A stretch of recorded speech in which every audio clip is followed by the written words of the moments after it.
Hey, it's Brandon with RPG Overviews, and let's take a look at the Dolmenwood game preview that they have put up on drivethrurpg. It's free. I have a link down in the description if you want to pick it up. They've got a Kickstarter that's going to be happening at some point in the future.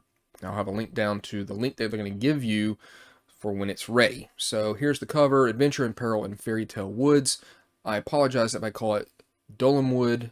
It just is faster, and for some reason my brain just has to like hiccup with Dolmenwood. But that's just me being stupid. Cool cover art here. It's a fairy type world, type land. It's not 100% my bag, but this does look very cool. Necrotic Gnome, An Exalted Funeral, written by Gavin Norman, of course, from Old School Essentials. And it's going to show you pretty much every aspect of what's going to be in this Kickstarter, what the art's going to look like, what the layout, and things like that. So there's some inspirational media and television series and films.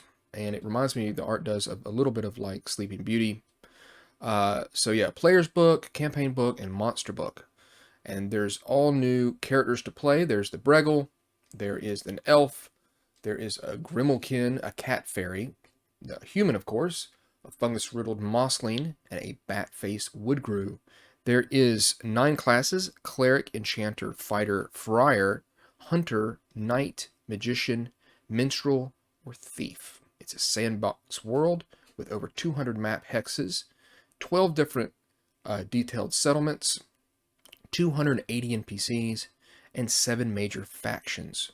It's got familiar streamlined rules if you've played Old School Essentials, but it's been customized and expanded for the setting. And it's designed for play with its modern formatting and layout. And again, there's that link down there at the bottom. So this is what the 3 books look like. Player's book, approximately 192 pages. The campaign book, 464 pages. And the monster book, 128 pages. That's a lot.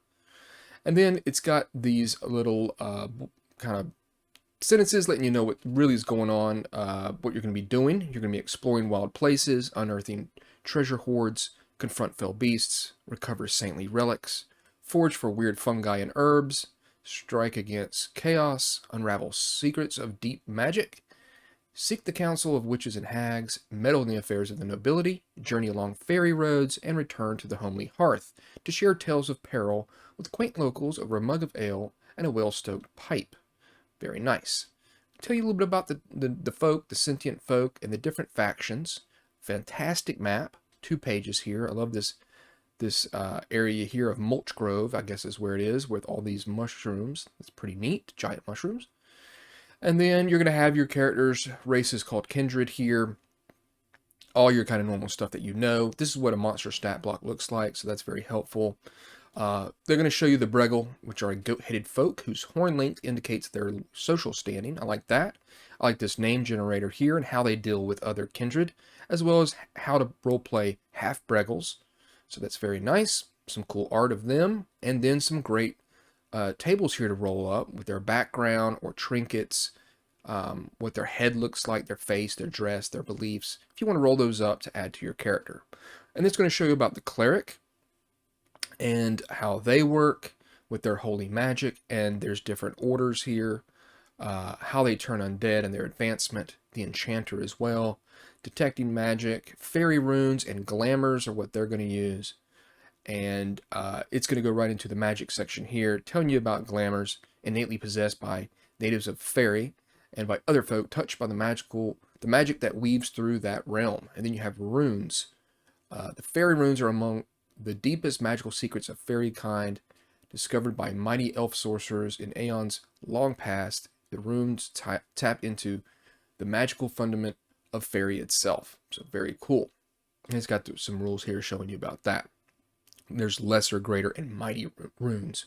A selection of glamours. I really like conjure treats, which can conjure up sweets, pastries, and sizzling sausages.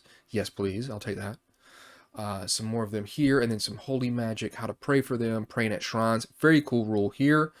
If you spend an hour at a shrine praying, you are granted a blessing of the saint in the form of an additional spell.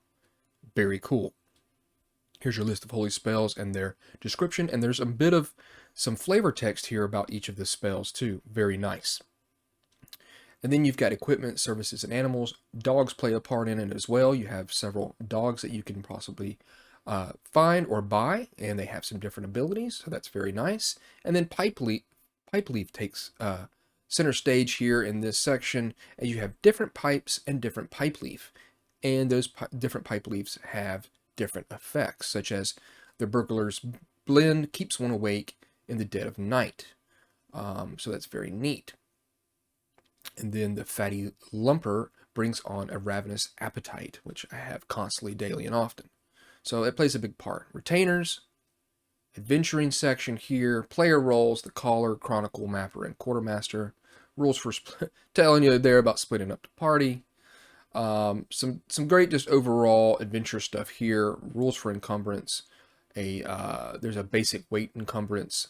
There's also items in gear slots, so that's neat. Rules for traveling, different terrain types and hexes, resting, and then the secrets. For referees only, players turn back. Faction overview, nobility schemes, some neat domain maps here, and a couple of NPCs. This is a half Breggle up on top. Very cool. So I like that. And then you've got Lankshorn, which is a market town, completely statted out. Shows you how some of the maps are going to be. And it looks great. It looks very easy to understand, and I'm a big fan of it. There's the lair of the Cheese Fiend in this hex here. And it shows you up in the top left what number of that hex is. The Cheese Fiend is a giant woman of obese, lumpy form, 10 feet tall, formed entirely of different kinds of cheese. That's really incredible. She has a Swiss cheese air pocket mouth. And she uses the blood from skins of different people to make a cheese-like substance from the blood rather than milk. That's unbelievable. So then some other areas are spotlighted here. Some encounter tables, magic weapons. You've got special powers and cursed stuff. And then some monsters. Gargoyles. And I like how it gives you some random tables here for their body shape, head shape, traits, and layers. Or the goblin, which looks very interesting. And it also has a table here for encounters. So I like that. The root thing is a huge 4 to 10 foot tall root vegetable. Some encounters, again, traits, and root types. And then you've got the wicker wheel. Seems like a chaotic little fae. And it's got a frosty breath. And they can absorb magical light. Some really cool stuff here. So that's what it looks like. There's the Kickstarter link. Like I said, I'll put it down in the description if you want to check out this Kickstarter once it's live. It looks like it's going to be great value. And of course, they're going to have that fantastic, production value of their products and their books. So there it is, Dolmenwood. Thanks.